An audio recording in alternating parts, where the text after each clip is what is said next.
মুখের বাঁধন হালকা হতেই চাতক পাখির মতো পানির গ্লাসের দিকে তাকিয়ে রইল সুফা। হাতের নাগালে থাকার পরও পানি নিয়ে পান করতে পারছে না সে।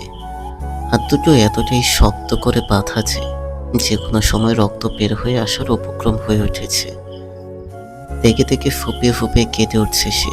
ঠিক তখনই বিশাল দেহী একজন সুদর্শন পুরুষ ঘরটিতে প্রবেশ করে। চোখে কালো সানগ্লাসটি খুলে ফু দিয়ে আবার পরে ফেলে সে। পরে সুফার সামনে দাঁড়ায়। লোকটা সামনে আসা মাত্র কলিজার পানি শুকিয়ে যায় সুফার। তো পরি, কি খবর বলেন আপনার? সুফা ভয়ে নিচের মাথা নিচু করে রাখে আর থরথর করে কাঁপতে থাকে। চোখে চোখ দিয়ে কথা বলার মতো সাহসটুকু নেই তার। তামিম সরকারের সামনে সুফার ভয় পাওয়া মুখখানা দেখে তানবীরের ঠোঁটের কোণে রহস্যজনক হাসি ফুটে ওঠে। পানি খাবে? সুফা মাথা নেড়ে হ্যাঁ বাচক সম্মতি জানায়।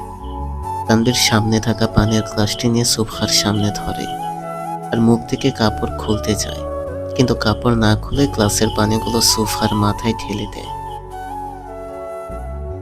পানি তো দূরে থাক পরি, আজকে থেকে তোর কি কি অবস্থা করব তুই নিজেও জানিস না। ভয়ে আটকে ওঠে সুফা। পালানোর প্রায় সব পথে বন্ধ তার। চোখ দিয়ে এদিক ওদিক তাকাতে থাকে যদি কেউ এসে সাহায্য করে থাকে, কিন্তু ভাগ্যের নির্মম পরিহাস, আজকে কেউ আসলো না সুফাকে বাঁচাতে। তামিম সুফাকে বাঁধা অবস্থায় কাঁধে তুলে নেয় আর খুব জোরে জোরে পা বাড়ায় সামনের দিকে। আজকে থেকে তোর প্রতিটি রাতই হবে অমাবস্যার রাতের মতোই অন্ধকার, প্রতিটি দিন হবে মরুভূমির মতো খা খা। নিজেই নিজেকে শেষ করতে চাইবি তুই, কিন্তু পারবি না। আমি পারতে দিব না, দিলে দিলে শেষ হবি তুই। তামিমের কথাগুলো শুনে আরো দ্বিগুণ ভয় বেড়ে যায় সুফার। তামিম সুফাকে নিয়ে সোজা গাড়িতে ছুঁড়ে মারে আর গন্তব্য স্থানে পাড়ি জমায়। না, এত সহজে সুফাকে ছাড়বে না সে।